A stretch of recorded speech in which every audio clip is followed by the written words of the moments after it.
आखिर कैसे एक खूबसूरत लड़की इस भयानक दरिंदे से प्यार कर बैठी? यही सवाल इस कहानी को इतना खास बनाता है। अपने पिता की जान बचाने के लिए बेला खुद उस रहस्यमयी महल में कैद हो जाती है। पहली बार जब वह दरिंदे को देखती है तो डर से उसकी सांसें तक थम जाती हैं। लेकिन हैरानी की बात यह थी कि इतना खतरनाक दिखने वाला दरिंदा कभी भी बेला को नुकसान नहीं पहुंचाता। वह सिर्फ चाहता था कि बेला उसे समझे, उससे बात करे और उसे एक मौका दे। शुरुआत में बेला उससे नफरत करती है, वह उससे नजरें मिलाने तक से बचती है। लेकिन जैसे जैसे दिन बीतते हैं उसे महसूस होने लगता है कि इस डरावने चेहरे के पीछे एक बहुत ही अकेला और टूटा हुआ इंसान छिपा है। दरिंदा बेला को पूरे महल की सैर कराता है। वह उसे एक विशाल पुस्तकालय दिखाता है जहाँ हजारों किताबें थीं। बेला को किताबें पढ़ने का बहुत शौक था, इसलिए यह उपहार उसके लिए किसी खजाने से कम नहीं था। पहली बार उसके चेहरे पर मुस्कान आई और दरिंदा भी उसे मुस्कुराता देखकर खुश हो गया। महल में रहने वाले बोलने वाले बर्तन, घड़ी, मोमबत्ती और बाकी सभी नौकर भी बेला का खूब ध्यान रखते थे।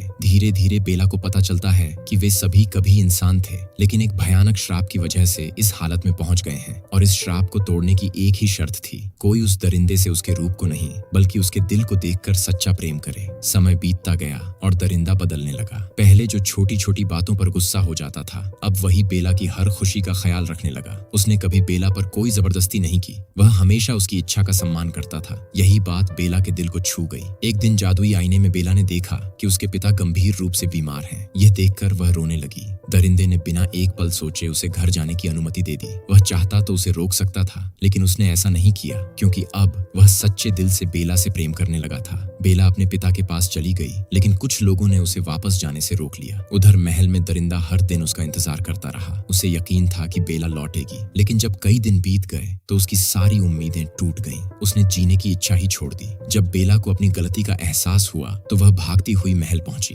वहां उसने देखा कि दरिंदा जमीन पर पड़ा आखिरी सांसें ले रहा था। बेला की आंखों से आंसू बहने लगे। उसने उसका हाथ पकड़कर कहा, मैं तुमसे प्रेम करती हूँ और तुम्हें खोना नहीं चाहती। जैसे ही ये शब्द उसके मुंह से निकले, पूरा महल तेज रोशनी से चमक उठा। वर्षों पुराना श्राप टूट गया। देखते ही देखते वह भयानक दरिंदा फिर से एक सुंदर राजकुमार बन गया। महल के सभी नौकर भी अपने असली रूप में लौट आए। आखिरकार बेला को समझ आ गया कि असली सुंदरता चेहरे में नहीं बल्कि इंसान के दिल और उसके व्यवहार में होती है। इसके बाद बेला और राजकुमार ने विवाह कर लिया और हमेशा खुशी खुशी रहने लगे। यही वजह है कि आज भी ब्यूटी एंड द बीस्ट सिर्फ एक प्रेम कहानी नहीं बल्कि इंसानियत, त्याग और सच्चे प्रेम की सबसे खूबसूरत कहानियों में गिनी जाती है।